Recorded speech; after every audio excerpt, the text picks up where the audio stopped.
And the ones that we haven't talked about yet.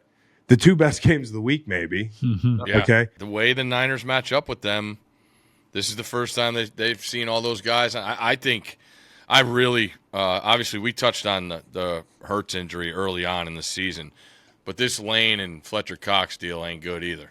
It's not good. I believe that we'll get Lane back. Whether it's this week or the next week, I don't think it's going to be a long-term thing.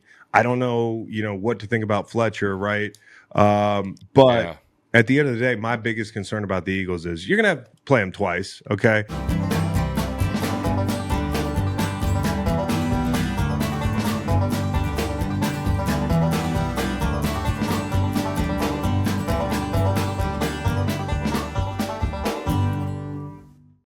Pete Rose joining us now on the podcast.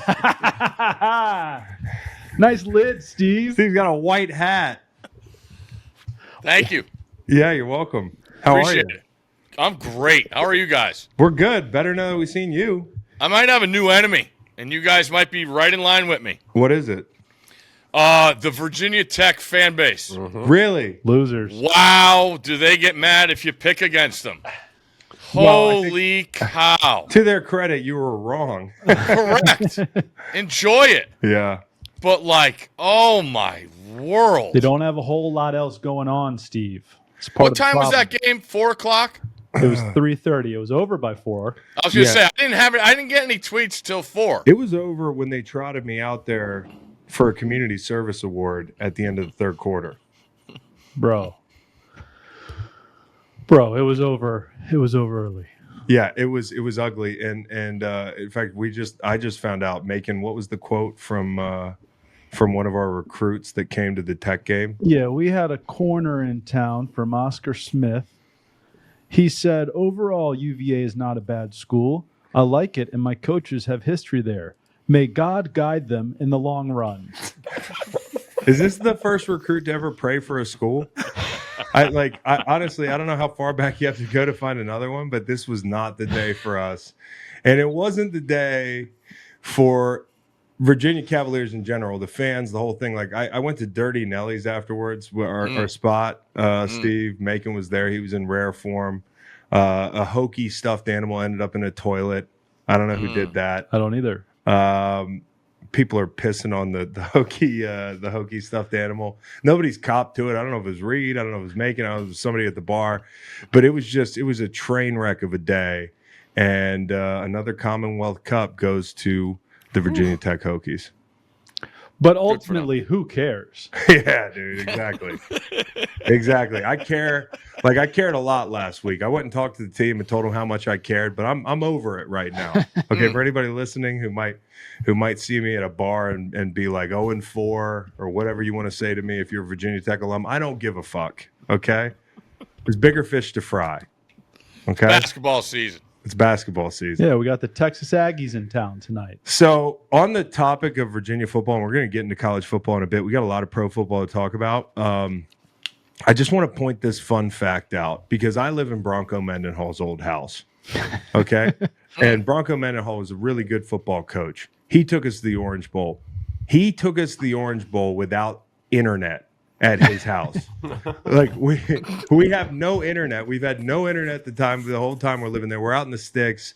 There's just we had to get Comcast to lay like a mile of fiber. Should have disclosed that, Bronco. Yeah, and all I can think about is the fact that it's hard to watch film at home and that sort of things. But I look back at Bronco Mendenhall's tenure. It's pretty incredible what he was able to do here with no internet at his house. He must have been in heaven though, just riding the horses around the ranch. No internet to speak of. Exactly. No dude. distractions. So shout out to Bronco. We're going to talk about the Broncos in a couple minutes. We're going to be looking at the AFC and NFC wildcard pictures. But the first thing we got to do is talk about that epic rock fight, Steve, last night on Monday Night Football.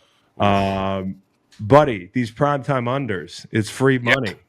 Yeah. It's the only thing I've given out besides locks. We could probably get to those, I'm sure, in a little bit. Yeah, you like that. Yeah. Picks on college game day haven't been well. Winners with Van Pelt, not well. He's not well.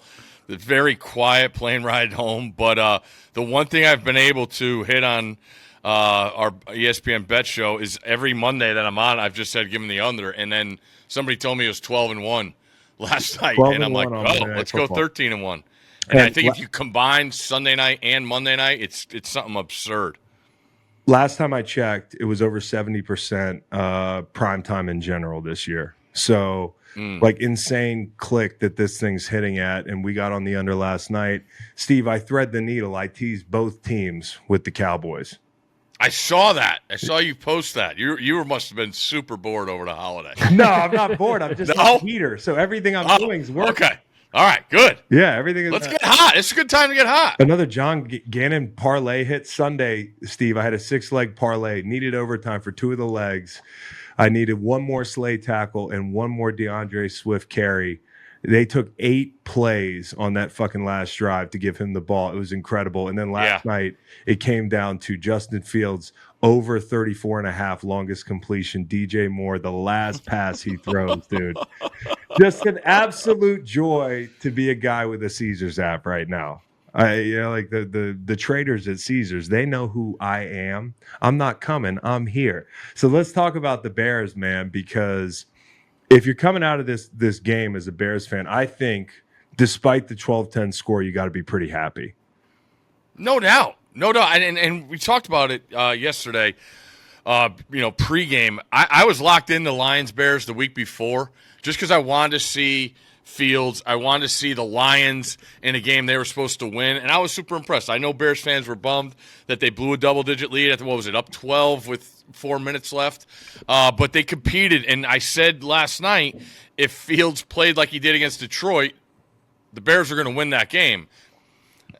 He had 2 pretty costly fumbles, but there was enough there, I think, to be happy about. I think at times he was better with decision-making. I agree.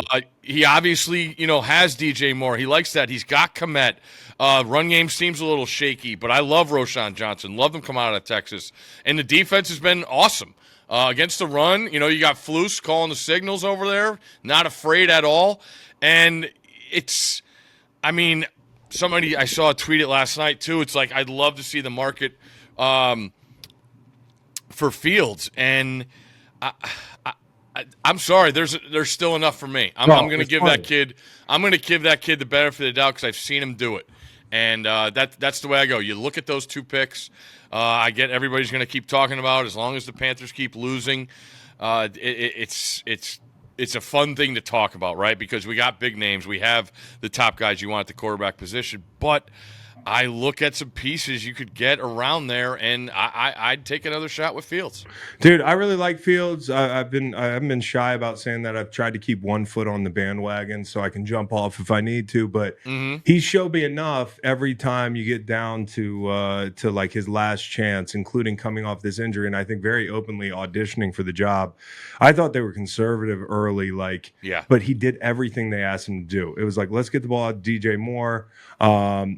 I thought the consecutive plays early in that game across his body on 3rd and 2, evading the rush and hitting Herbert the very next play. I thought in situations where you could have had points, it wasn't him that kept them from having points. 2 fumbles, you can't do that, right?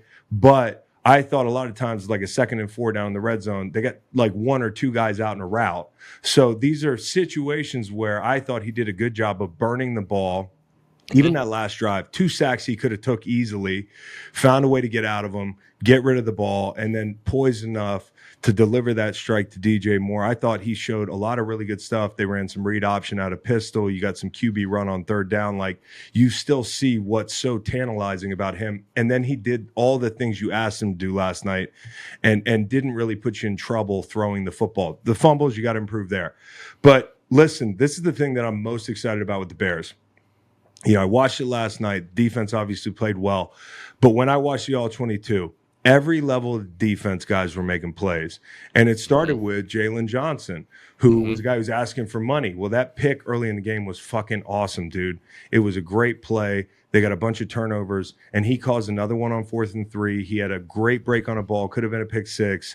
The back-end guys tackled, Brisker, him. And I think, like, with rushing coverage, we laughed at Chicago. I'm not saying we here in this room, but the general public was like, oh, you should have got Chase Young. You give him 2 for Montez Sweat. Who is Montez Sweat? And by the way, I think he's really good. I thought he was the best edge guy there in Washington. And I think that showed out, dude. Like, last night he had a sack on the very first drive. He caused the pick. He caused the near pick six. That D-line got after Minnesota when they got in the red zone. I thought those guys up front were great. And then the backers, man, TJ Edwards, a guy that the Eagles would like to still have, was all over the field. You talk about forcing a fourth down. You know that play where they're motioning the back across the formation full speed. He's got to run with him in man and then makes the play on that swing pass out near the sideline. But TJ Edwards beating, I want to say it was Darisaw to the spot and making that play. All those guys played great. And I just want to say this, like Ian Cunningham, Ryan Poles, the Justin Fields thing, they got a lot to think about. But when you look at the return on investment with Montez Sweat, when you look at TJ Edwards, when you look at Darnell Wright, Braxton Jones, DJ Moore, they've done a pretty good job. The Claypool thing, I can't get the taste out of my mouth. But Miami also, took a flyer on him, and he hasn't done shit. So I think that's a Chase Claypool problem. I think the Bears have done a nice job in spots, and they deserve some credit after last night. Yeah, the one thing with Sweat, are you guys old enough to remember Alonzo Spellman? Yeah. I mean, he was the guy, arms. Like, his arms in a uniform were just incredible. And then Sweat, they might be longer, not as thick. Yeah. But, like, that big 98 in a Bears uniform, when he's coming off the edge, the reach these guys have and knowing how much of a pain in the ass it is to try and block guys with long arms. And then the strength he also brings to the table is just a bastard to even think about, not let alone do at that level. So, it all those guys showed out. I thought they had an agenda. I did have a thing in the back of my mind, like, hey, I love the Dobbs story. I really do. But at some point, he's going to show his true colors and why he's been on so many teams. And, yes, there was a bunch of tip balls. But, hey, that's to the Bears' credit. Yes. That's because they're playing fast. They're anticipating things. D linemen getting their hands up, when you don't expect it. It's just awesome to see in a day and age where people just want to talk about the damn 2 draft picks, but a team going out in primetime and playing as hard as they can. Addison had a tough day. I think he could have helped him out in some spots. The drop led to a pick. I think it's Justin Jefferson's the guy on the sideline. He catches that ball. Now, they ended up with a touchdown on that drive anyways. But, they're not at full strength. And as you said, Josh Dobbs eventually got to come back down to earth. Yeah. But I do think this team's still going to be in it. And I think the thing I'm worried about, though, more than anything is after the game, all it took was that performance to talk about out of the bye. This quarterback conversation is wide open, whether it's Hall or Mullins or whatever. So I think like the Vikings, as good as they are and as well coached as they are, they're a bit of an unknown commodity down the stretch. This podcast is brought to you by Cash App, the all-in-one app for spending, sending, and setting easy-to-track savings goals. With multiple tools for saving, spending, and sending, Cash App is an all-in-one way to stay in control of your money. Whether I need to send money to my pumpkin grower, pay for anything related to floating the river, quickly pay back a buddy for a night out on the town, or settle a bet, I can always count on Cash App. With security, boosts, discounts, a free-to-order debit card, no overdraft fees, Cash App is like a BFF for your money. It can be your Reed. Reed's my BFF in the studio. Cash App, the exclusive financial services partner of Greenlight. Download it in the App Store or Google Play to see why it's the number one finance app in the U.S. App Store. And so we dove into this NFC wildcard thing. Yeah. Because they're in the thick of it. And, it is logjam city in the NFC. Like, I can't figure this out. We're going to talk about the AFC in a second. But in the NFC, it's a bunch of just mid-tier teams hovering around 5 or 6 wins. And in the AFC, I can see a couple teams clearly coming out of it, but I don't know. And so we really broke it down. But I think the number one step is, fellas, who do you think wins the South? Because, I don't think both those teams get in. I don't think you're going to have an NFC South winner and a wild card from there. But when you look at the schedules, it's kind of a coin flip, and I think it comes down to that last game of the season, Hate Week, Week 18 in New Orleans. And if you're New Orleans, you feel like, hey, we outplayed these guys in a lot of areas and lost that game. But I just don't trust the Saints, man. No, I don't either. And it's funny, the Falcons and the Saints, are the teams. I can't get there with Tampa. They're going to be a pain in the butt the rest of the way, knowing how hard they play. But I mean, you look at Ritter, Sunday in a big spot. It's a division game, and I thought Arthur Smith did a great job of finally distributing the ball. Bijan getting the ball, and that's what everybody wanted. I know all the fantasy people were happy, but I'm just looking at the kid and what he brings to the table, and to being able to him showcase that. And that defense, I mean, not a lot of big names at all, but I think they play to their liking of knowing that they don't have this star-studded offense. So that win, getting them to 3-0 in the division, I think that's a huge step. And I get it. It's 5-6, but that's as good as it gets in that division. And I still trust Arthur Smith. I know people want, the ball in everybody's hands. There's only one football. And, they got a lot of top draft picks up there. Drake London got more involved last week. But I trust that more than I do the dink and dunk offense with Kamara and the Saints. So I would go with Atlanta, and I'll admit a lot of it has to do with them being already 3-0 in the division. Well, the touchdowns they've had over the last 32 drives or something, we were talking about this coming out of Sunday. They've got Jameis Winston and Taysom Hill's names on them. Passing touchdowns, these guys. Derek Carr has not delivered, and that was a pretty big we're in it to win right now kind of statement from them coming into the season. We debated whether or not you should be making a move like that or you should kick the can down the road on the rebuild, but they haven't really gotten either thing done. They're going to be kind of in the middle in that purgatory kind of area, and either team that wins this division is going to go to Dallas. Okay, so that's going to be a problem. Right, because Dallas is that best wild card team unless something crazy happens, and then it might be the Eagles or something like that or whatever. So if you look at the Falcons, they got the Jets on the road this weekend. They got the Bucks. They got at the Panthers. So they have a chance to be 2-1 or 3-0 out of this stretch. And then they've got the Colts, Bears, and Saints. So the Saints that's the big matchup, and then the Saints have the Lions, Panthers, Giants. So a chance to be 2-1 as well. And then they're at the Rams and at the Bucks, which to me are toss-up games. The Bucks match up pretty well against them and have done a good job against those guys. So you have to come out of these next 4 games, in my opinion, probably 3-1. And then you get the Falcons at the end of the season. But the bottom line is the 8-win team here is probably shit out of luck. I think it takes 9 to win this division, maybe 8. If you're the 8-win team, what we're now talking about is 2 spots for 4 teams. And the 4 teams are Minnesota, Seattle, Green Bay, and LA. And you could add an 8-win runner-up in the NFC South into that equation. Let's say there's 5 8-win teams, which is not out of the question. I've broken this thing down as closely as I can with the schedules coming up. There's some pretty interesting tie breaks coming out of this thing. I think, if you're Green Bay, you're going to control your destiny and get a chance to play Minnesota again. If you take care of business in some of these games that you should win. So you got to feel good there. If you're the Rams, you feel good because you've beaten Seattle twice. That tie break's going to you. If you're the Saints, you don't feel good because you blew that 17-0 lead to Green Bay. So you're really up Schitt's Creek there. And you've got Rams and Saints upcoming. So I think the Rams feel good about their chances, probably, as far as controlling their destiny, as do I think the Packers and however this thing shakes out. This is the interesting thing to me. The Lions, they're probably going to be waiting for one of these teams, like a wild card team. They're going to win that division, no matter how bad they play at times. I just don't think the Packers can catch them or the Vikings. But think about this: you haven't hosted a playoff game in forever, and you're about to do that. You haven't done it in this building.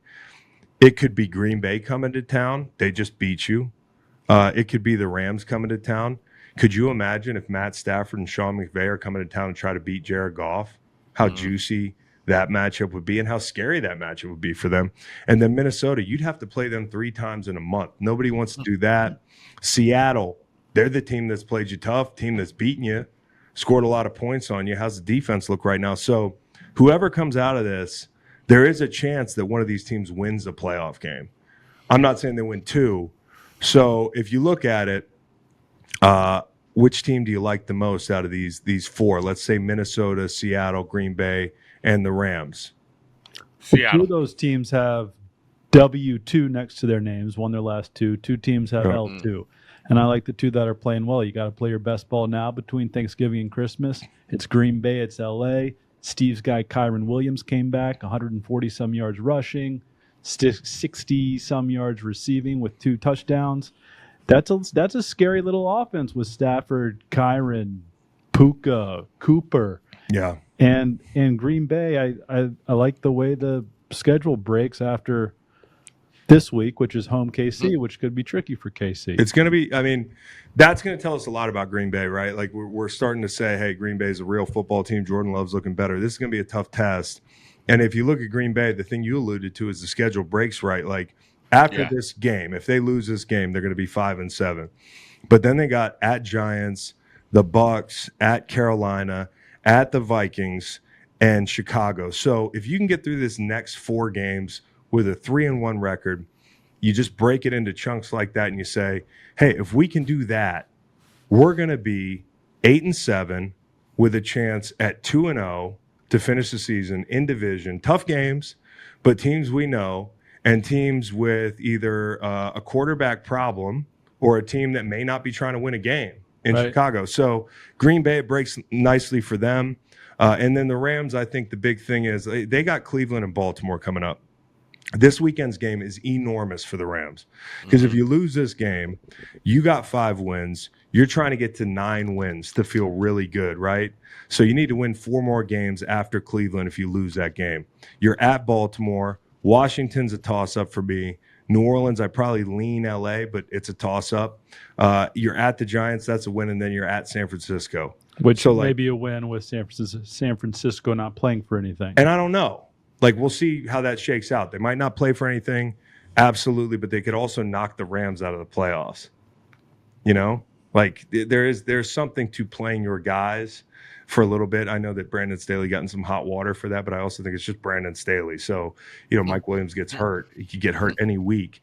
I think there's a lot to look forward to for Green Bay, the Rams with the tie breaks that we talked about. I think Seattle's in trouble because they're 6-5, but the next 3 weeks are yikes. It's at Cowboys, at Niners, hosting the Eagles, and then they've got at Tennessee, Pittsburgh, and at Arizona. The thing they can take solace in here is they want to split, right? They want to go 3-3. You got to beat Tennessee. Arizona might be looking at a draft pick at the end of the season, but that Pittsburgh game, that's the one you got to circle for the Seahawks, and they are hosting Kenny Pickett and the Steelers. So that's something they could look at. And then Minnesota, you know, I don't know. Are they going to be favored when they go to Vegas to play the Raiders in 2 weeks? I don't know. How much are they going to be favored by when they go to Cincinnati? And then you finish with Lions, Packers, Lions. So I think Minnesota's in some trouble. They do get Justin Jefferson back. That's all good. They got maybe one of the best coaches in the league. But I don't love it for Minnesota or Seattle. I lean a little bit more towards Green Bay and LA for the reasons we talked about. And Seattle, that final 3-game stretch, that could be a 5-game skid, which is going to be hard to bounce back from for anybody. Question. Minnesota, run Madison a little more. Yeah. 10 for 52. Yeah. 21. I like Chandler too. Yeah, Chandler's a good player. Chandler's the new hotness, but Madison was picking up good yardage last night, chunks on Monday night. I don't know. Green Bay will probably have Aaron Jones back. They play a lot better when Aaron Jones is healthy, and they have a 1-2 punch with Dillon. I'm with you. I lean Green Bay, LA. 4 spots, 2 teams, Steve. Who do you like out of Minnesota, Seattle, Green Bay, and LA? I still trust Seattle with Pete, that culture, what they have.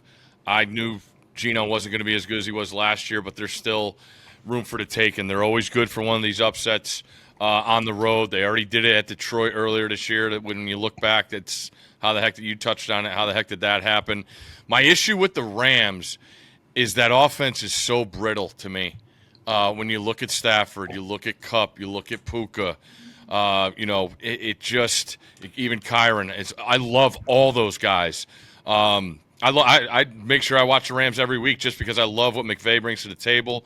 They were awesome again this past week, but I just wonder if they could, stay intact through this run. You touched on the Cleveland game. That game's enormous. You know how pissed off Cleveland's going to be, knowing what they had. They're down 14-0. They claw back. They get in the game in a tough place to play, like Mile High, and then it falls apart and DTR gets knocked out and it goes by the wayside. So the Rams, I am very wary of. I feel like Green Bay is a little too eye candy-ish for me the last 2 weeks, where their backs were already up against the wall, but now this is where we find out when you grow as a team. So to me, that Packers deal is more about the coaching staff. It took them a while to figure out, I think, where they wanted all those weapons for Love. Your guy Wicks. I mean, he's been great. He's played every position. They feel like Watson's a deep guy. Now they're moving around Reed, the Michigan State kid, and it looks like Love's way more comfortable. I think Musgrave's a stud. Loved him coming out of Oregon State. So I'm wary of that. If they were ever to pull this off against Kansas City, now you're cooking.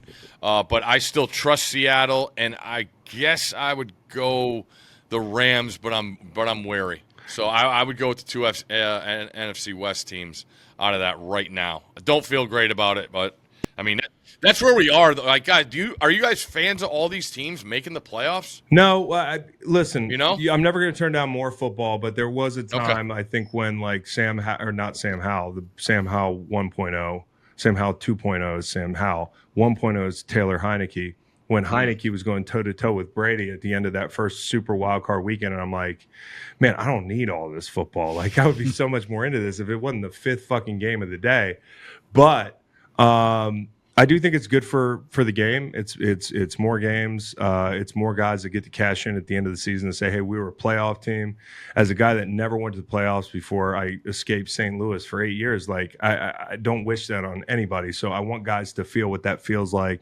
And I honestly think because of who the Lions are, any of these teams could win a playoff game.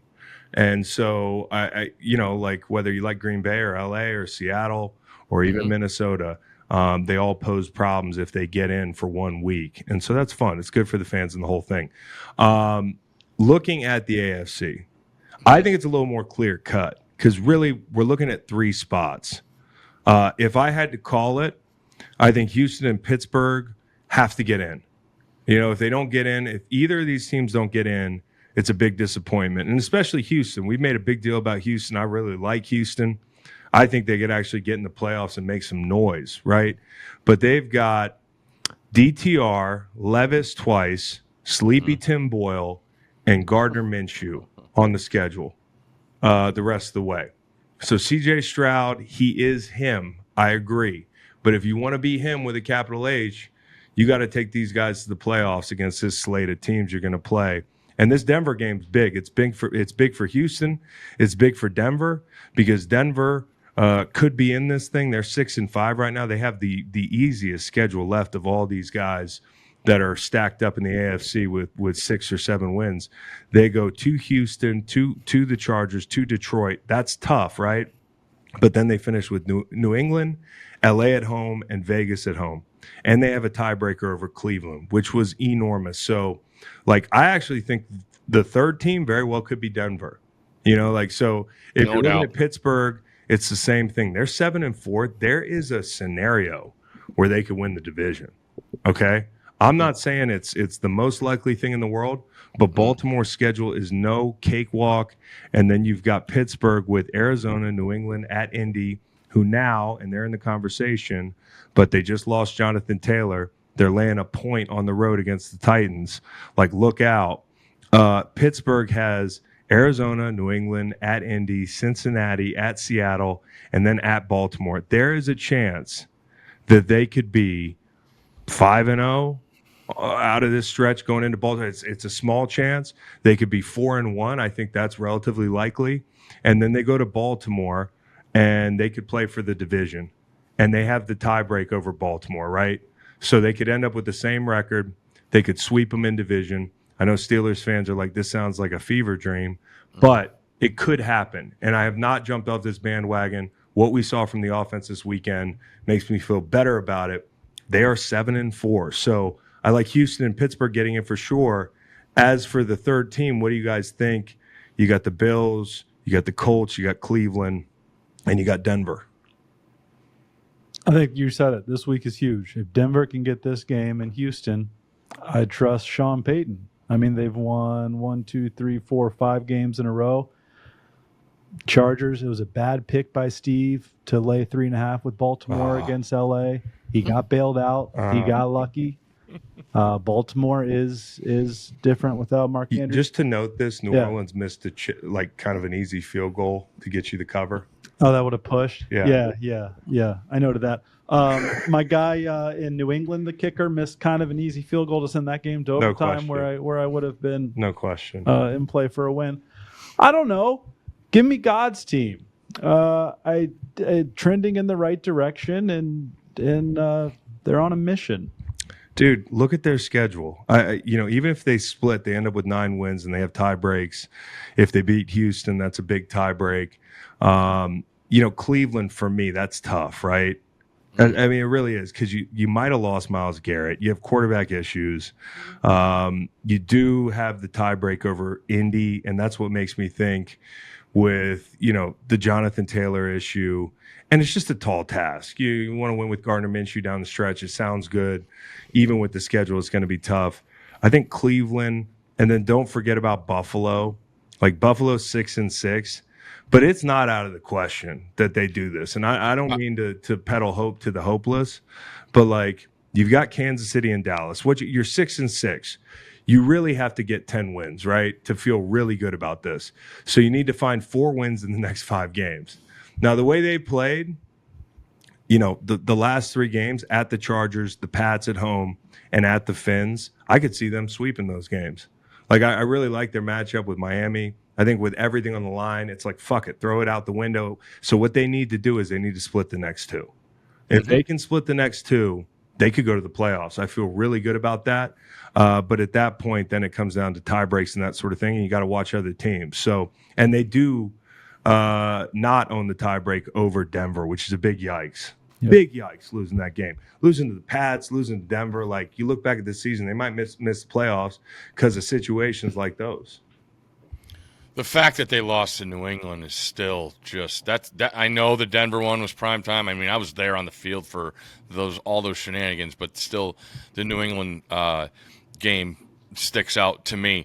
I was asked yesterday, I think it was plus 350, are the Bills worth a shot to make the playoffs? I said yes, and it's to do with what I've seen. They scored 30 and 32 against the Jets, 34, and they lost this past week. I think you've seen the changes. I think you've seen the commitment to the run game, which I love. I thought Josh Allen was freaking phenomenal. I know he threw a pick. I get it, but he was awesome at Philly, and that's as tough of a spot as it is. I get it, Arrowhead fans, you're going to get mad, but Philly just went to your place.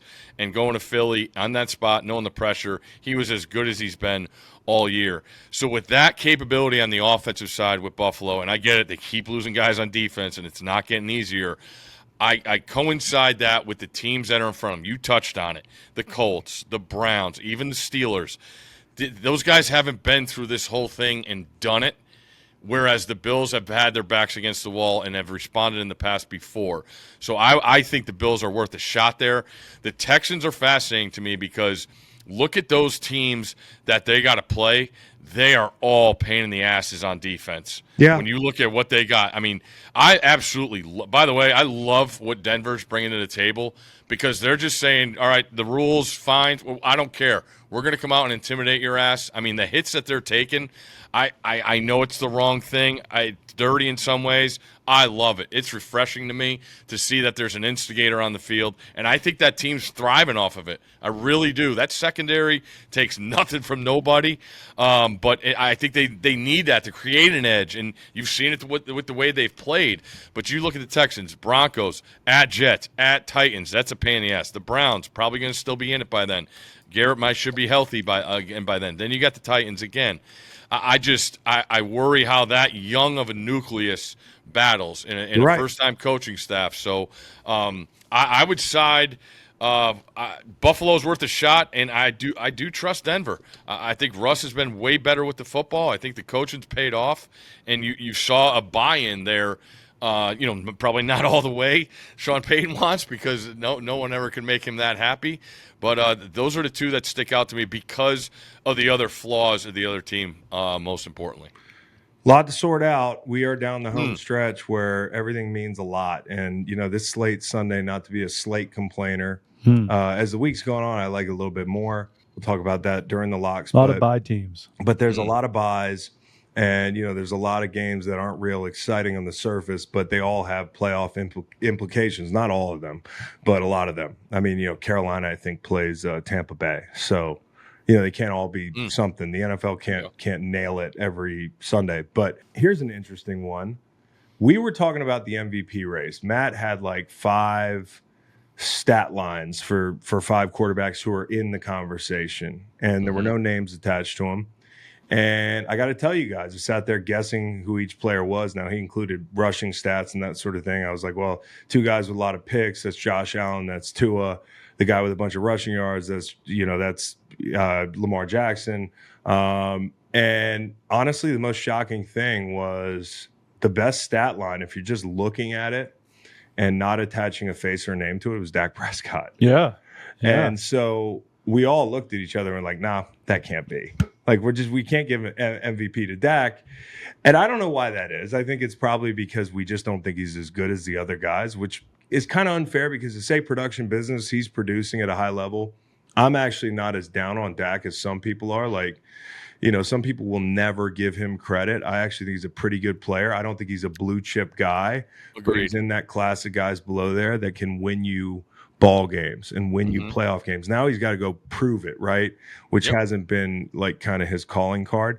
But the MVP conversation to me is about a combination of things, right? It's about the best player, best team, and a guy that's valuable, as simple as that is. I mean, if you went MVP and you included every player in the league, relative value might take us somewhere where we don't want to go. It might be somebody on a bad team or something like that. But looking at this crop of guys, we came up with, Matt actually coined this phrase, which I think is really good, is the Minshew metric. And it's basically like, if all these quarterbacks fell off a cliff this week, whose team has the biggest drop-off when Gardner Minshew plays for your team?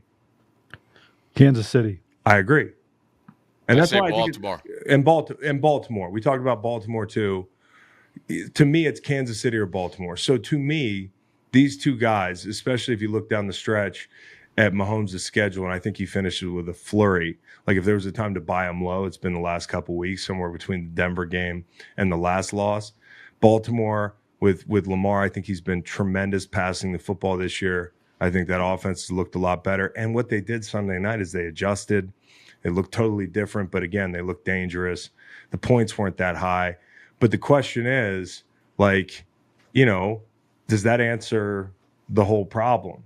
Is it that simple? Is it like if you plug in a guy, what's the biggest drop-off? Then we're just giving it to Mahomes for the next 10 years? No, because there are years where Mahomes in the past has had Tyreek Hill and Travis Kelce, and he has a number one defense. Well, not a number one defense. Depends on if it's Baltimore or if it's Kansas City. But that's why I put those two guys in the same category, because they're so valuable to their teams. Like, if you put Gardner Minshew on Miami, I think they're still rolling. Okay, if you put Gardner Minshew in Dallas, fucking Gardner Minshew beat Dallas. Minshew might when be he a was little on too the good Eagles for this. Yeah, he might this be exercise. Yeah. If you put Minshew on the Eagles, I still think the Eagles are rolling. We've seen that. So, like, not taking anything away from Jalen. If you wanted to give this award to a guy who's just got that it factor and he's a winner, I think you could argue that Jalen could be the guy. But I think if I'm being fair and I'm taking the homerism out of it, the 2 most valuable guys to their teams are Patrick Mahomes and Lamar Jackson. I think Lamar's asked to do more. Yeah. I really do. I mean, I don't think Pacheco gets any credit. That dude is an absolute war daddy. What he's asked to do for that Chiefs team, and watching him in person, I was blown. I mean, you watch it on TV how hard he runs and what he brings to the table. Seeing it in person, it's a whole different level. So, in the most minuscule of ways, I say Lamar and the Ravens in that question. Dude, Pacheco, man, like if it's not for him, they don't have as dynamic a screen game, which has been huge for them. I mean, you can't, I was talking to Russillo a week or two ago about maybe what's changed. And I was like, well, I want to look at their screens and see how efficient they've been there because it's something they've always done a good job at. Yep. Well, guess what? They're near the top of the league again. We wondered if maybe Bieniemy, because they've done such a good job in Washington, took that with him. Yeah, he took it with him, but he didn't take the screen game. He wasn't the screen game. Like Reed's still dialing those up, and Pacheco's a big part of that. So, point taken. That guy's really good. Yeah. When you look at the guys outside, I'd have to give it to Mahomes. That's my personal opinion, and you sound like Mahomes too. Yep. So Mahomes just won the MVP. Sorry, Steve. 2-1. That's how they should vote it. Us three. Absolutely. Whatever you're looking forward to this football season, there's one thing that pairs well with every great moment: an ice-cold Miller Lite. Whether you're at the stadium playing fantasy football or watching the game at home or the bar, Miller Lite is here to make your football season taste like Miller time. No matter what team you're rooting for, there's one thing we can all agree on. Football brings us together. A connection like that deserves to be celebrated, and Miller Lite wants you to celebrate with me during the NFL Conference Championships in January. Right now, Miller Lite is giving you the chance to win a trip for two to come hang out in the Green Light Studio. You'll fly out to Charlottesville, Virginia, and tune in to the NFL Conference Championships with me and the Green Light crew. Then you'll sit in on a live Green Light podcast session. Just go to MillerLite.com/GreenLightSweeps to enter. From kickoff till the final whistle, you can't go wrong with the Miller Lite in your hand. Celebrate Miller time with the Green Light Podcast. Go to MillerLite.com/GreenLightSweeps to enter for your chance to win. No purchase necessary. Starts 11/6/23 and ends 12/4/23 at 11:59 p.m. Central Time. Must be a legal resident of one of the 50 U.S. states or Washington, D.C., 21 years of age or older. Void where prohibited. See official rules at www.millerlight.com/greenlightsweeps for entry, instructions, odds, prizes, and restrictions. All right, let's talk about college football, man. Woo! What a week. Really snuck up on us, didn't it? Like Friday night should be off the chain, dude. I'm so excited about that game. Last Pac-12 championship, and it is going to be awesome. And, you look at a lot of these other games, some of them are pretty lopsided, but there's a couple of them that I can't wait to see. We'll talk about those in a second. But before we get there, the big news over the last 48 hours is Elko, Texas A&M. I thought you were going to say Bobby Petrino going back to Arkansas. Petrino's going back to Arkansas, huh? I missed that. Oh, yeah. Oh, believe man. that. Back to the scene of the crime. How about this sport? I mean, tell me where else this happens besides college football and most lovably in the SEC. Politics. It's just tremendous. Politics and the SEC are like the same thing. And Tommy Tuberville found a way to do both, which is totally fucking crazy. But anyways, what do you have to do to get on the ticket in that state anyway? So we've got it's not like it's a high bar. So we've got Elko to Texas A&M. I guess my question to you is, could this be the move that makes them an actual national powerhouse? Like they're 12-12 without him since he left, and I kind of wonder, will his familiarity with the place and that place is knowing him give him a better shot to retain some guys in the transfer portal to actually affect change quicker because he's been there? What do you think about this move? He was ACC Coach of the Year at Duke. The deal is for $7 million a season for 6 years. I love it because they didn't try and win the press conference. And I really think these teams now are getting so enamored with trying to wow the fan base. And when you look at what we're doing here, it's about a coach that's trying to win games. And I think Elko, when you look at what he did at Duke, like back-to-back bowl games at that place, I mean, you guys know the ACC. That hasn't happened much. I don't know. I don't even think Spurrier did it when he was there. But then you talk to A&M people. Elijah Robinson's a guy who's been their best recruiter. He runs the D-line there. We know the defensive linemen have come through there. Sounds like he's going to be back on the staff, so people were on board with that. The familiarity that Elko has takes away a lot of the time he has to spend getting to know people because he knows who, A&M's, every school has the ladder, right?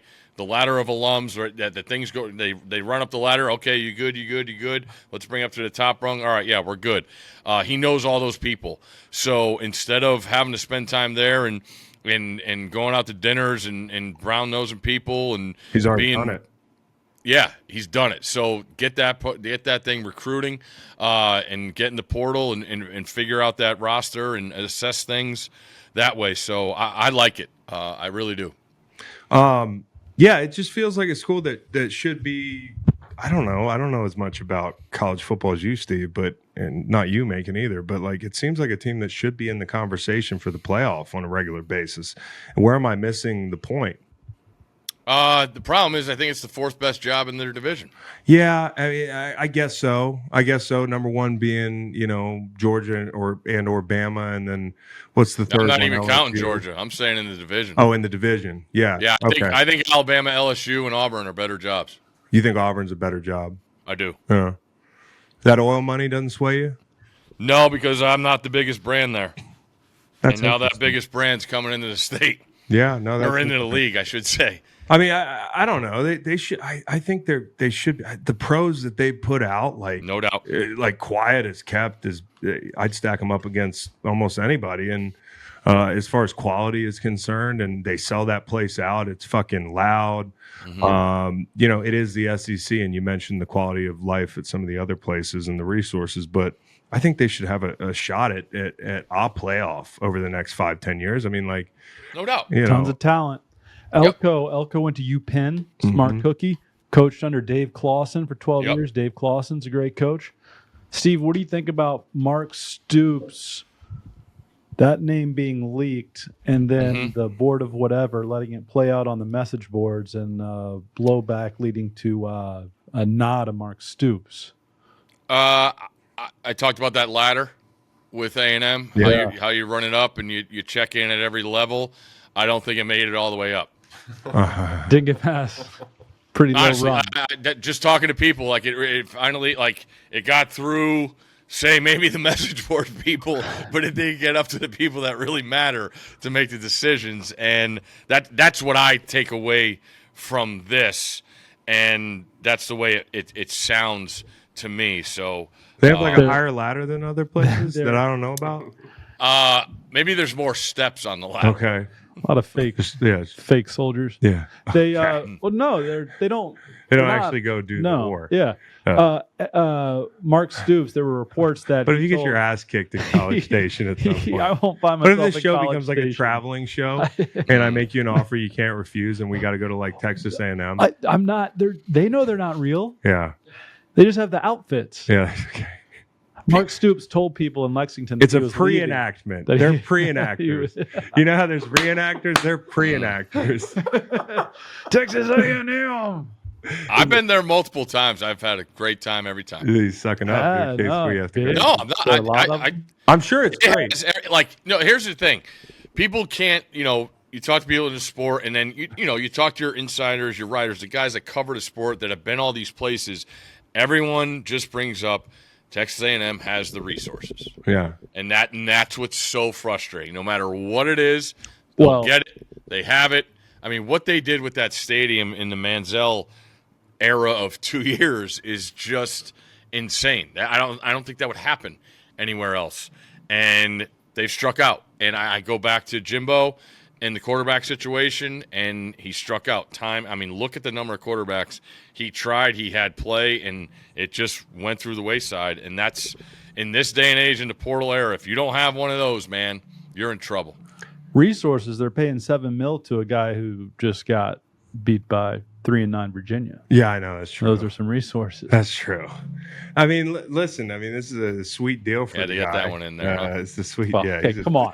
Sweet deal for the guy, Mike Elko. Not a household name, a Yankee, if you will, like Jersey, going down to SEC yeah. country. I don't Yeah. know what the metrics are on guys from the north going down to the SEC, but maybe that's what they need. Coach Saban's done all right. Saban's done well, but West Brian Virginia's Kelly's done not. all right. West Virginia's not the north, bro. No? No, West Virginia's not the north. It's like I don't even know Wow. what to call West Virginia. It's Appalachia. Yeah, it's sort of its own Yeah, it's its own thing. thing. So, West Virginia. you know who is a northerner and went down there? The guy that was at Florida and now he's on TV. Dan Mullen, Mullen. Dan Mullen. New Hampshire. Yeah, he's from like way up north. Okay. Anyways, So do you just consider Connecticut Canada? no, but what do you? I mean, Oh, like, all right. West Just Virginia saying. is not up north. It's north of these places, but it's like the time where we were on the Okay, road. here's one for you. Yeah. Is Pittsburgh the Northeast? No. So if you ask Julian Edelman, it's the Midwest. What? I agree. He thinks the whole Rust Belt is the Midwest. It's the Rust Belt. You what it can't is. you can't technically be Is the he a geography major? No, he's At not. I don't know Toledo? what the fuck Jules majored in. Or is it no? He's Kent State. Sorry. Yeah, he might have been Sorry. basket weaving. Anyways, here's Uh-oh. the deal. Jules. Uh-oh. Jules got a lot of TV time. What happened? Jules doing great on TV. I've Yes. Jules on got. I've TV. got. Always got pieces- the collar open, the chest hair. I think Yeah. I've got pieces of West Virginia north of Pittsburgh. Yeah, Thank so you. I don't call that the I don't know what to call that. It's a Rust Belt, dude. It's an interesting country. It's a fucking weird country, dude. Okay, so anyways, talking about the Heisman race because that's the other piece of the puzzle before we get to the playoff here and all the conference championship games this weekend. I just want to say this: this race sucks. Yeah. This Heisman race sucks, dude. You're gonna tell me, and I don't know much, but you're gonna tell me that Jaden Daniels is gonna get the Heisman Trophy for just a bunch of stats. You're gonna tell me that like I'm reading the Milrow guy, right? Mm-hmm. He's Yep. got a great story. Who's got a better Heisman moment than that? I understand he can't win the thing reasonably. He got benched for USF, and like Texas game wasn't great and all that stuff. But like, He could be invited to New York if he wins this week. he's gonna be invited to New York if he wins this week. Oh, If he wins this week, okay. But here's I just want to say that this race sucks. There has to be one guy on a good team that's had these magic moments, and the best moment I can think of. Now, if Penix wins it for some reason, they go undefeated and the whole thing, and he lights up Oregon again. Like then I'm like, okay, that's fair. I can get behind that story, but it's just something about Jaden Daniels they're not relevant. LSU's not relevant right now. They're relevant in that they're a good fucking football program and everybody pays attention. But like, do we give this to like 3-loss, 4-loss team quarterbacks on a regular basis? Tebow and RG3. Yeah, but they were Tebow and RG3, man. There was a magic Caleb. about these guys, right? Like they're household names before they even get to the pros. Yeah. I don't know. I'm just saying. Different era. It's a different era. It is. It's lost some of its luster for me. Yeah, just give it to Brock Bowers. Okay. So who do you think wins it? Is it Jaden Daniels? Could be Bo Nix. Yeah, If Bo Nix throws for 400 and they beat Washington, just give it Friday to night. Yeah, Bo Nix. him. And I don't agree. I do not agree. I believe Jaden Daniels should win the Heisman Trophy. You think he should win the Heisman? I do. So we don't need a moment.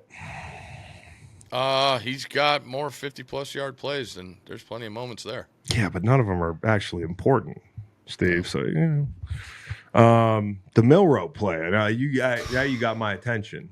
That's Man. kind of what I grew up thinking the Heisman Trophy was. It was like it's just a magic. You just wanted thing. one play that you could remember. Well, because I can go find a guy that's thrown for 10,000 yards every year. You know what this means? What?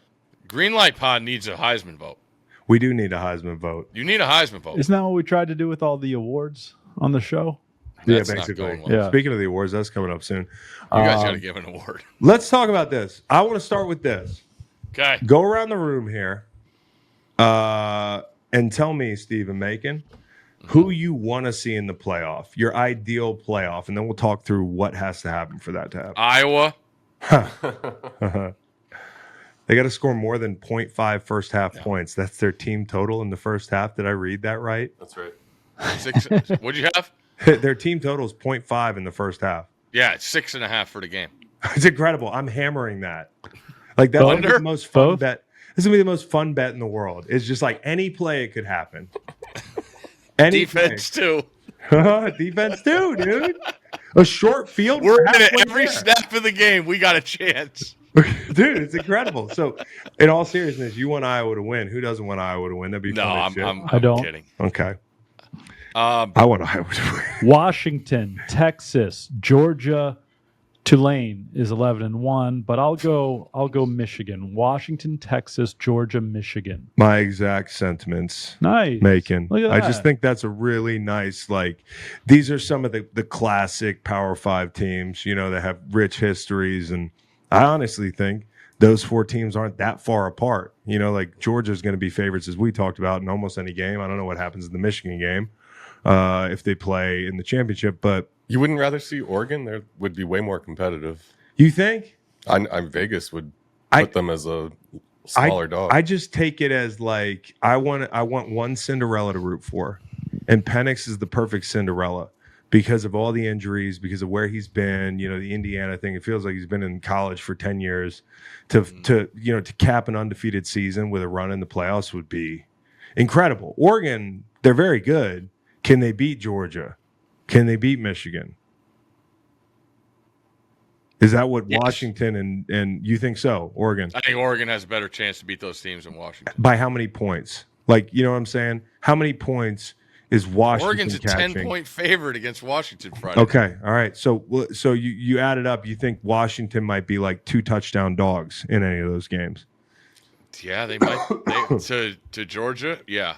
Counterpoint, purple and gold.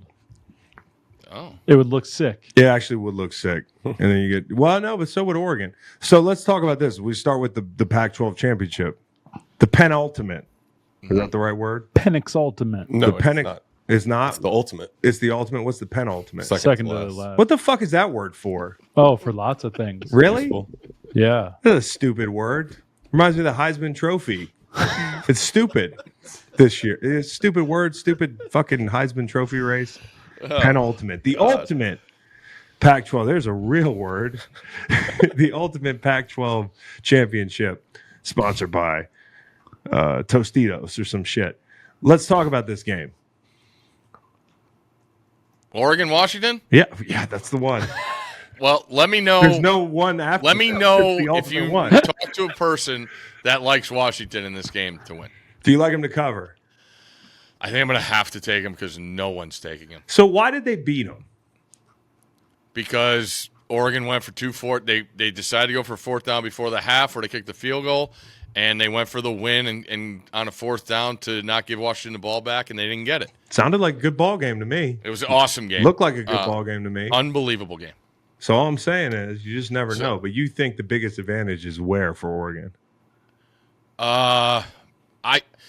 I just think the totality of the last couple weeks for Washington, when you go back and you look at rivalry game against Wazoo, 15.5-point favorite, barely win. The week before that, go play in the pouring rain in Corvallis, brutal spot, do enough to win that game. Go play a shootout against USC, win that game. Up against Arizona State. Utah comes in and they're losing at halftime. And they come back and shut out Utah. I don't know if they're built for 5 straight weeks of this, whereas Oregon has just coasted. Oregon's best win of the season they got last week against Oregon State. Yeah. If Oregon State falls out of the top 25, I don't think they have one top 25 win. Yeah. So- No, I think it was Utah. No, Utah they're still ranked? Oregon State was it. Utah, I don't think is ranked anymore. No.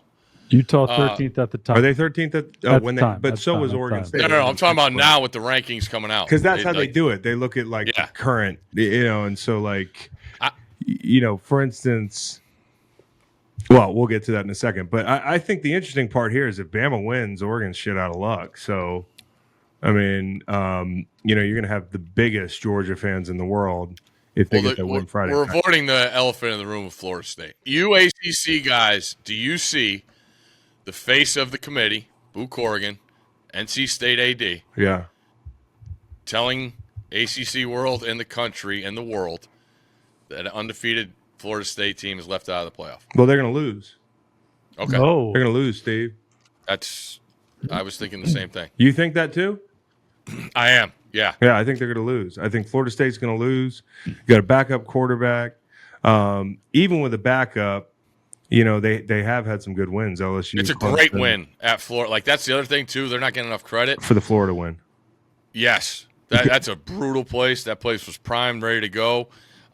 It's even better at night, as every place is. I don't know why we say that. I just did.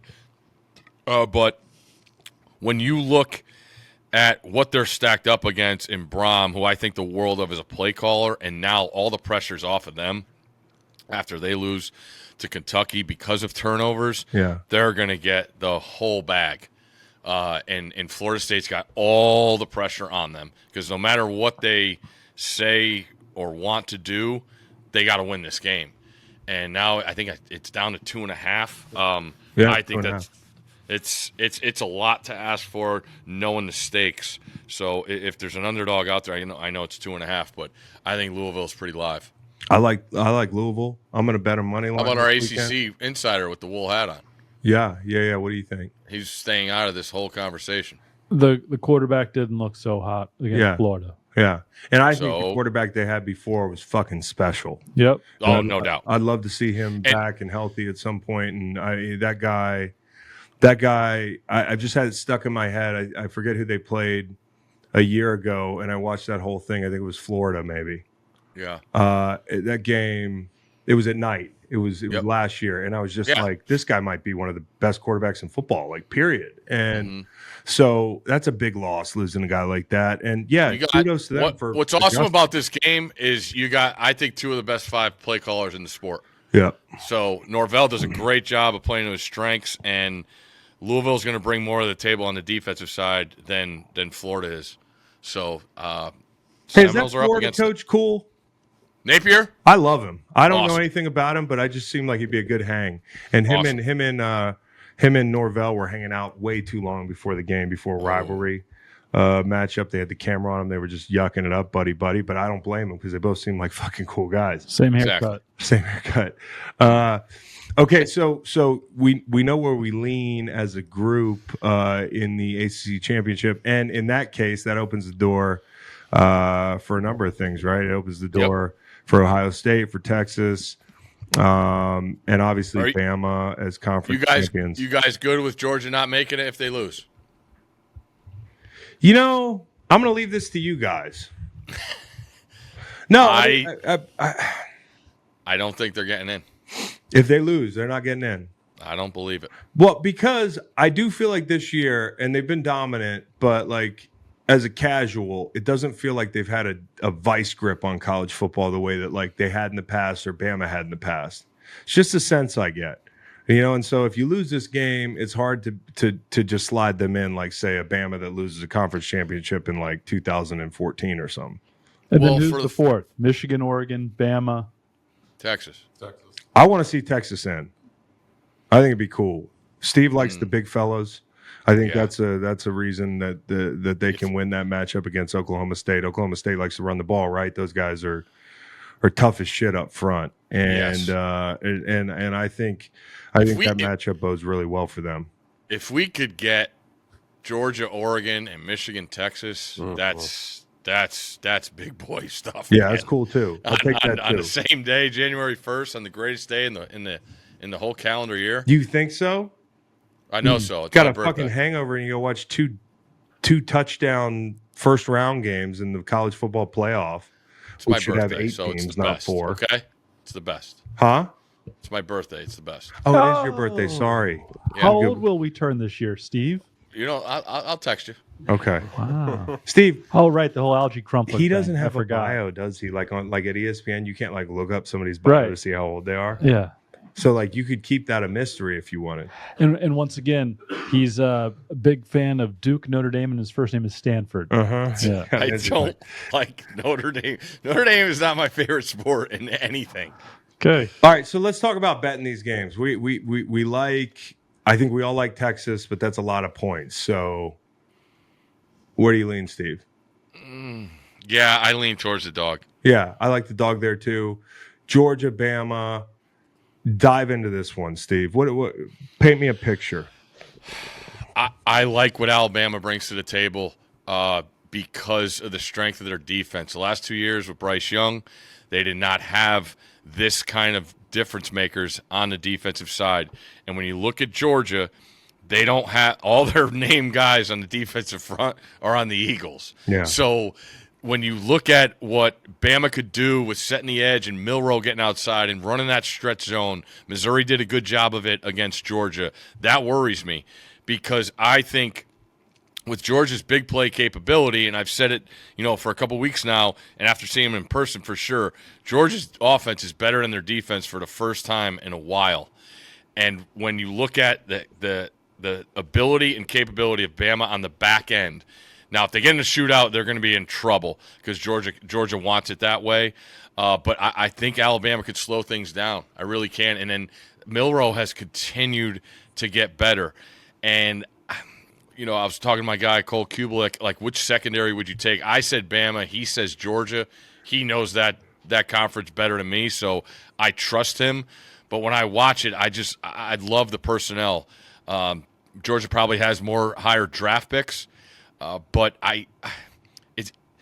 Georgia has injuries, too, on the offense. Like Ladd McConkey, you need that guy in a game like this. He's your best route runner. He's your outlet. And when you look at what's given Bama problems, it's running quarterbacks. And Beck is not that. So I don't see Georgia installing quarterback runs, in a week and putting him in harm's way with free shots. And those two edge guys for Bama are real, man. They do they turned it up in the second half when they needed to against Auburn. So I like Bama. I really do. I think they have the goods to do it. Now, if Georgia wins 30-27, I'm not going to be surprised, but 5 points, I'll take Bama. Steve, there's a gun to your head. You can't see it. Well, now you see it. I see it. Okay. So 3 guns. Well, that's 4 guns, Steve. I'm And looking right at them. You got one pick to make: the under or Bama catching 6 points. I don't know the Georgia injuries. It's over. All right, I don't have to answer it. And now We'll find out see how us he was without now. Steve.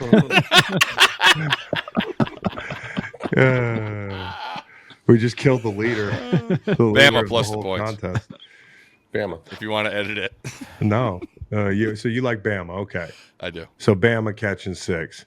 Your favorite bet of the college football, the conference championship weekend? I'll take Michigan minus the 23. Jesus. I swear to you, I'm going to put a fucking couch on Iowa to score 6.5 points. I swear I'm going to bet them in the first half over 0.5 point, and then I'm going to bet them in the second half. But it's still going to be 45-7. It's going to be 45-10. That's a cover. Oh, The okay. total is Cover. 35.5, and they're giving 23. It's going way over, dude. It's going way over. These guys are ready. They've been playing possum offensively. So let's give out some awards. Yeah. The Timmy Chang Award, which is awarded to a College football who player won't each be week. probably playing this weekend. Big news out of the 1AA world, FCS. Did you see who's coming? Yeah. D1? I heard. Who's transitioning? The Blue Hens. Ah, No way. Joe Flacco. Oh, good for them. Wouldn't they be a great rival for Reed's team? I thought you were going to say Virginia. Weren't they? Having No, Chris I would back not do there. that. Reed, you come on over, come east, or Weren't They they used when to be- that Yeah, CAA? yeah, yeah, Northeast, yeah. you guys. West. yeah, CAA used to beat the hen out of them. He beat the egg. feathers off them. You thank you. Yeah. Yeah. Yeah. Beat the hen out of him. Got it. Oh, that's good.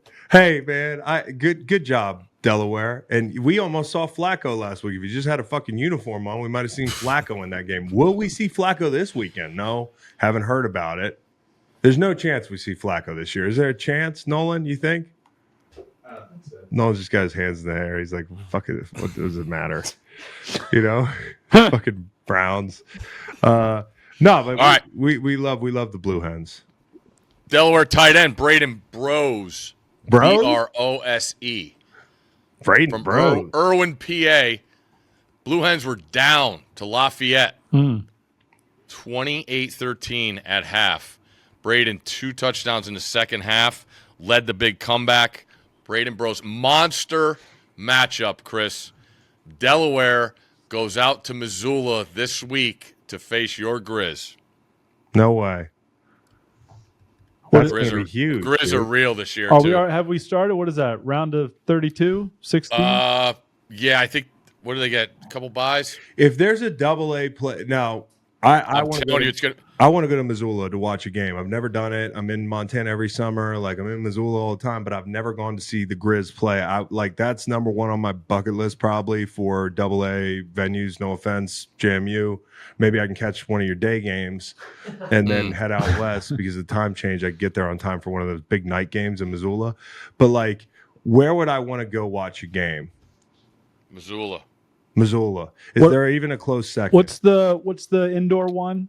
There's some cool name. No, Idaho. Kibbe Dome. Kibbe Dome. Mm-hmm. But are they AA now? They're single A, aren't they? No. They're the 4 seed in this Sweet 16. Didn't they used to be in like the WAC or one of those fucking schools?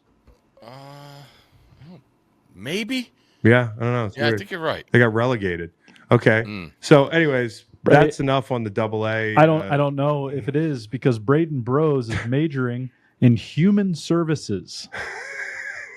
What does human services? I'll tell you. Human services? What are scoring touchdowns? That's what it is. Okay. Yeah. All right. If you Google image search, Irwin, PA, he's from. I wonder if that's in the Northeast.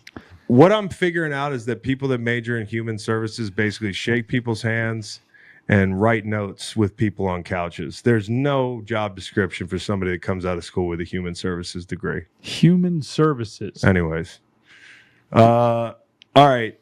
So let's talk about the Conklin Award, which is another award. This is very easy. You were talking about the Heisman part. This should overtake the Heisman. The Heisman is shit, dude. Cody Schrader, running back, Missouri, 217 yards, a touchdown. Coach Drink tried to get him to New York with a speech after the game on national TV, but unbelievable story if you're not familiar with it.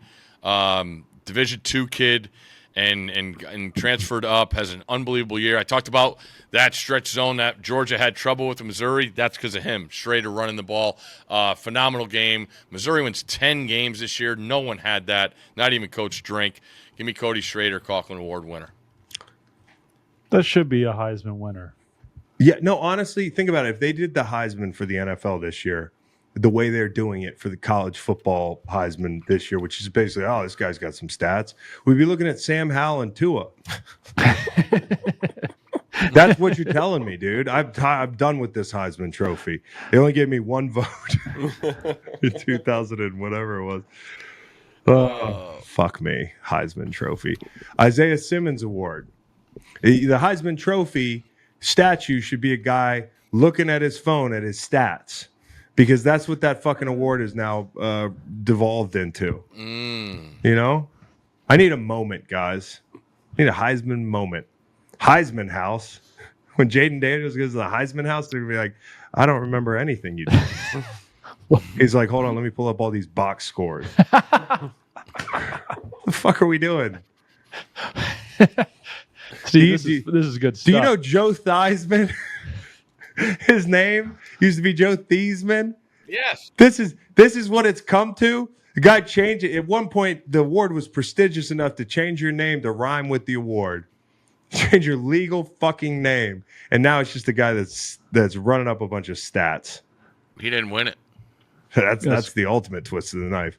Your name's Joe Theismann the rest of your life. You couldn't even win the Heisman. I remember when the Heisman Trophy meant something. All right. Let's get into the Isaiah Simmons Award. Which what? It's given to a college football player. No, this one's pretty clear cut. It's given to a guy that you walk by on the field and makes you say, holy shit, like the number 33 at Penn State. They said, watch this chop guy work an individual. I'm down on the field. I'm like, holy shit, 33 looks like all the guys I play with. Actually, not all of them, because they don't look like this guy. Yeah, I think I got to go with Will Johnson, corner from Michigan. You talk about, on the field, it's just Michigan legend after Michigan legend walking by you. And to see him stay with Marvin Harrison Jr. for a whole game, had a pick early in the game, just looks the part. He's got a chance to be one of the top corners taken, if not the top corner. To see him in person and watch what he did, I thought was a main reason Michigan was able to slow down Ohio State's offense. So Will Johnson, you're going to hear his name on Sundays for long. That dude's long, huh? Yeah, compact though, like just instincts. Like he jumps that slant where McCord knows where he wants to go, and those guys, Chris. Like when those guys have it, to see them, like you watch on tape, and then to see them do it in person, to be able to break on the ball like that is just absolutely insane to watch in person for me. That was not a fast guy. You shouldn't have to worry when you buy tickets to your next big event. Game Time is the fast and easy way to buy tickets for all the sports, music, comedy, and theater events near you. With killer last-minute deals, all-in prices, views from your seat, and their best price guarantee, Game Time takes the guesswork out of buying tickets. Yeah, I'm on my Game Time app right now. I'm looking at Virginia Tech tickets. Maybe we'll win one of those at some point. We did it with Bryce Perkins. Anyways, I keep scrolling on the app. I'm going to get tickets to the Commonwealth Cup. Game Time makes it easy to find and buy tickets for every kind of event in your area, even last-minute deals. I know because I always wait till the last minute. You can preview the views from all your seats in the venue, and Game Time's lowest price guarantee, event cancellation protection, job loss protection, protects my tickets. That's what I need. Game Time is obsessed with finding ways to help you save money on tickets. Game Time has deals on tickets right up to the start of the event and even an hour after it starts. It's the place to find last-minute seats. Find exclusive flash deals and sponsored deals on tickets for football, basketball, baseball, concerts, comedy, theater, and more. With zone deals, you pick the section and Game Time picks the seats for big-time savings. And the Game Time guarantee means you'll always get the best price. If you find tickets in the same section and row for less, Game Time will credit you 110% of the difference. Take the guesswork out of buying tickets with Game Time. Download the Game Time app, create an account, and use code GREENLIGHT for $20 off your first purchase. Terms apply. Again, create an account and redeem code GREENLIGHT. GREENLIGHT. That's the code for $20 off. Download Game Time today. Last-minute tickets, lowest price, guaranteed. It's time. And now for the locks. Guys, I just want to say this. As a group, we've been on a fucking heater. That's right. Okay? Even including Macon? Well, Macon had a bad week last week, but I don't know which week that was, but the one where you just totally caved. All right. You came in here and you did a whole thing. You were like, ad man, let me do a whole ad about being the best gambler. You come in here peacocking. There was an offer. Yeah. But now he's bounced back. Okay, Chris and Steve were 6-0 combined. Macon was 2-1. This is as a group, we're 8-1. And last week, this is free fucking money, dude. Steve is 6-0 over the last 2 weeks. Steve is dominant. Over the last 2 weeks, it's just been like free money for you guys. So... And as a group, we're 10 games over 500. Which is good. If you just tail us on every pick, you win some money. For a while there, ye of little faith, I could almost feel it through the microphone that you guys were like, yeah, I don't want to tail these guys. They're on a... The Goodwill Hunting gif was pretty good on your... Because I'm hitting all these parlays, man. Yeah. And honestly, I'm taking it to the field, man. It's just not just the locks. My family's stockings are stuffed because of the Caesars app and wherever else I place my bets. So let's get into it. Macon, I guess you're up first. Now, I should say on the season, Steve's 21-15 clubhouse leader, 19-15-2. Your boy here, the pushers are killing me. And then Macon's dead 500, 18-18. So it's anybody's ball game. We got a few more weeks to do this.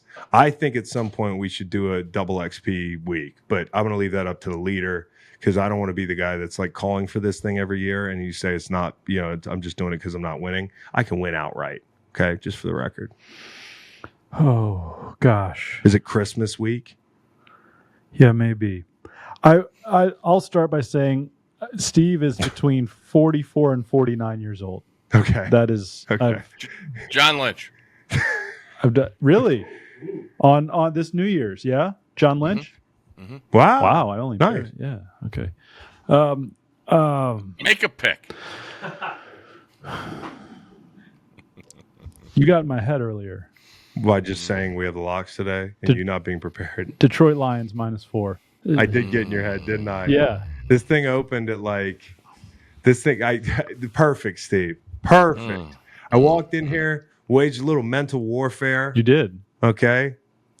And I said, Detroit bounce back week, huh? And I went back to my computer and his face was like, oh, shit, I like that. So Detroit laying 4 on the road in New Orleans. Yeah. It's tough. More than a field goal. That's right, That's guys. a tough number. Yep. Okay. And, I'm looking at the Falcons here who are 2.5-point favorites. And they are, I don't even care if they're on the road or at home. They're on the road. They're going up to play the Jets. Good defense. You just can't convince me, though. The only outcome, see, even if I lose this bet, I win, because then I can say, hey, you fucking idiots down in Atlanta. I've been talking about Desmond Ridder throwing picks the whole year. That's the only way that they lose this game is if he converts 2 of his throws into 10, 14 points for the other team. That was the challenge the Jets had for him last week. They gave 7 points right back after they got a pick 6. I think the Falcons win this game. Steve, is there a way they don't? I don't see it. Kiss of death here. I was talking about it this way, but that's my first play. All right. I'm going under. Colts Titans 43.5. Dicey. Steve, I have it at 42.5. It just came down because Jonathan Taylor's out for a few weeks. All right. 42.5. I'll take it. He's going to, Okay. fuck it, we'll do it live. Okay. I'll go under as well. It's the Arizona Cardinals in Pittsburgh to face the Steelers. That number is 41. Careful now. I know. I am. I'm being careful. All right. I'm going to skip ahead a little bit. I think my number 2 choice, nobody's going to do it. Give me the Washington Commanders. Fuck. Wow. I was. Give me the Washington Commanders. Were you going to do it too? Catching whatever. I was looking they're at the catching. total. Yeah, catching still whatever alive. they're 9.5. catching. They're at 9.5 right now. Make that 10. So, anyways, It's not a fun one, but it's probably I the think right it's one. going to be a really fun game because I think both these teams are going to score, and I actually think these are 2 quarterbacks who are closer to each other than people realize, and that's a compliment to Sam Howell because I think Tua has done a really nice job. They're not perfect, but they both can rack up yards, and there's some good wide receivers on the field. I'm excited about this game. Hey, Pimp, Oh, yeah, what you got? you and I, we're Washington and Atlanta right Yeah, there we're on my board. grouping. So I think grouping. people need to pick these picks. Yeah, take these picks. All right. I'm going to go with a team that has no business giving 5.5 points. If that's what you have, I'm taking Pittsburgh. That is what we have. That's what we have. So you're taking Pittsburgh, but you think that they have no business giving that many Correct. points. Correct. So you think they're going to blow these guys out? I think Arizona's going to have a hard time finding the end zone. Yeah. Which, I mean, like, listen, if you want to play a team total, maybe it's the Arizona team total. Those things have been Parlay with Iowa. parlay with Iowa. No, that's a couch all the way. I don't need to involve anybody else. It's just me and Iowa. Okay, Make, you're up. 3rd and final pick. This is so good. Okay. Oh, look out. All right. I'm going to go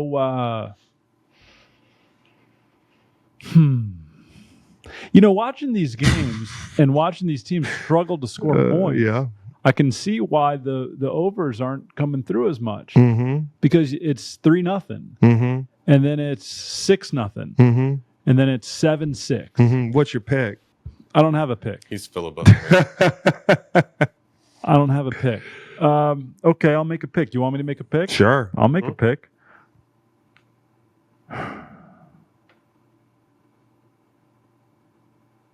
The The quarterback situation is bad, and the team's on a roll. It's the LA Rams -3.5. That's an interesting game. We can get into talking about that in a second as we go through the whole That's board. A1 big screen. That's a fucking interesting game now. 425. Screw 49ers Eagles. Now can you cover your ears, Steve? Can you mute Steve so me and Macon can talk about this pick? Not that he wants to help me. I'm going to read your face. All right? I'm going to say 2 totals. Okay? Detroit, New Orleans over 46. That's 1 total. Okay? LA, New England under 40.5. I can't read your face. Which one do you like more? I'm going Detroit, New Orleans over. Now, he might be dicking me, but I just, how many points do you think? When the Saints score, they score quickly. The Saints are going to score some points on this defense. 20 points? 20 points, I think, is enough because I think Detroit's going to score as well. Give me the over. I'm going to play the rare over. 46. 47 is the key number, right, guys? I like 46. And sometimes Derek Carr will throw it to the other team. Jesse Bates. No question. We get some short fields and that sort of thing. Just don't do it in the red zone like last week. Wow. All right. Steve. He's going to take the under in New England. He might take the under in New Orleans. You might? He might. I'm done. Steve's done. Yeah. No, Steve's not done. Did he hear my other pick? Steve's our leader. Was he actually muted? I don't know if he was muted. No, he wasn't muted. He heard me. Can you hear me? Yeah. Okay, I'm here. Oh, I'd like the New England LA under. Did anyone take the Panthers Bucks under? No, sir. Nope. Got it at 37. I will. Man, I'm kind of thinking about that under. Because if you think about it, how did the Pats score? Defense, like Iowa. I mean, the pick is in. The pick is in. Fuck it. But just know, let's get into the rest of the slate. Okay, here we go. Broncos, Texans, -3.5. Texans laying 3.5 at home. The total is 47. What's your gut, guys? Everybody that's been on the Texans is not going to get off because of last week. Yep. You think everybody's going to be on the Texans? Yeah. Interesting. I think it's a total stay away. Denver was my next one. If I had to do anything, I might buy a half point. Not for nothing. The Broncos have not played indoors all year. I don't know what the fuck that means, but it's kind of looking at some things. Though. It's a good tidbit. It might not be an indoor team. If I had to do anything, I'd probably buy it to 4. And I actually kind of lean over there, but not a game as we said that we're hot on. Lions Saints, we talked about this. We like the total. Macon likes the Lions. Dolphins Commies. I like the Commies. The total's 50. Not touching the total here. I just am not. Cardinals Steelers, we hit that. Chargers Patriots. Almost made this a lock. In my personal life, I will be buying to 41. You can book it. What I've also done is I've teased the Cowboys with the Chargers. From last week? Huh? From last week too? No, so what I did is, I teased a bunch of stuff with the Cowboys from Monday night, and then when that hits and the Cowboys take care of business because Seattle's fraudulent and they're going to Jerry's World, then I've already put in a rollover with Dallas and the Chargers. So I'm praying to my lucky stars that Dallas wins Thursday night, because then it's just like, did the Chargers, what has to happen for the Chargers to lose that game? Bill always beats him. I know he always beats him, and that's why I'm not laying the points. Herbert misses some time. That's about it. Okay, and then we've got Falcons Jets. We talked about that. That total is in the Iowa zone. It's the 34. I honestly might take a stab at that too. Colts Titans. Steve's touched on that. We've got the total that's been picked, and the ones that we haven't talked about yet. The 2 best games of the week, maybe. Mm-hmm. Yeah. Okay, and I'm staying away because I don't love the Eagles in this spot. The same reason I talked about Washington in the Pac-12 championship game. Gauntlet. And I don't know. Just feels like a lot. And that the way the Niners match up with them, this is the first time they've seen all those guys. I think I really obviously we touched on the Hurts injury early on in the season, but this Lane and Fletcher Cox deal ain't good either. It's not good. I believe that we'll get Lane back. You know, whether it's this week or the next week, I don't think it's going to be a long-term thing. I don't know, what to think about Fletcher, right? But at the end of the day, my biggest concern about the Eagles is you're going to have to play them twice, okay? Yeah. I think if I had to guess how this thing's going to go, you lose this one, you win the NFC Championship, because I just think where this team is coming off of that 90-plus play performance on defense in the rain in a 4 p.m. game, the Niners have had 10 days rest, off of Thanksgiving. That's a big deal, okay? At this time of year? Yeah, it's a big deal. And so I'm not saying they're the better team, or I'm not trying to sell my team down the river or anything like that, but chances are what I do is tease them with somebody so I can have some skin in the game, because I think this is going to be a great ball game. But I don't know. I just don't know. I can't give that. My heart is too involved to make a pick there. And then Chiefs Packers, I like the over in this game. So do I. That was one. That was one for me as well. So that totals at 42. And honestly, I like the Chiefs. We had this whole thing that I can't stop coming back to. I was on Inside the NFL, and I was so shocked that I was the only guy on the fucking panel after that Chiefs loss 2 weeks ago that is not panicking about the Chiefs. And so I think this is the time of the season that they figure some shit out. They had one drop. They had a bunch of second half points. They looked better. And I said this on Monday. I thought this was the best thing that could have happened to them, getting, and I thought, what a good script by the Raiders. They legitimately were picking these guys apart like I've seen nobody pick them apart early in a football game all season long. Denver gave them a lot of trouble, but in a totally different way. I thought they called a great game. And as a side note, I want to say this again, Antonio Pierce should be back as that head coach. And honestly, that play caller's done a nice job too. So I think the Chiefs make a big statement Sunday night, and we'll learn something about the Packers. But 42 is the total. I like the over. Buy y'all's half points before we go. Oh, we got to buy half points. Okay, you start making. Do you think it's more? I think a total can more quickly be just. It's random. Is it going to land on that number or not? There's key numbers, but and that's Rams, a pretty key number. 41's a key number, but so is 3.5. Right. I'd rather get the Lions to 3.5 and have 4 points. Yes. So you want to get the Lions 3.5. I'm taking the Lions to 3.5. Okay, you get the Lions 3.5. A couple threes and a couple hooks for you. That's right. I am going to go ahead and get that. I mean, I'm at a half point for all this stuff, so the law of the land has hit the total. Yeah. So I'm going to take 45.5. Instead of 46. And then Steve, what you got? Yeah, probably the total in Colts Titans to 43. Okay. All right.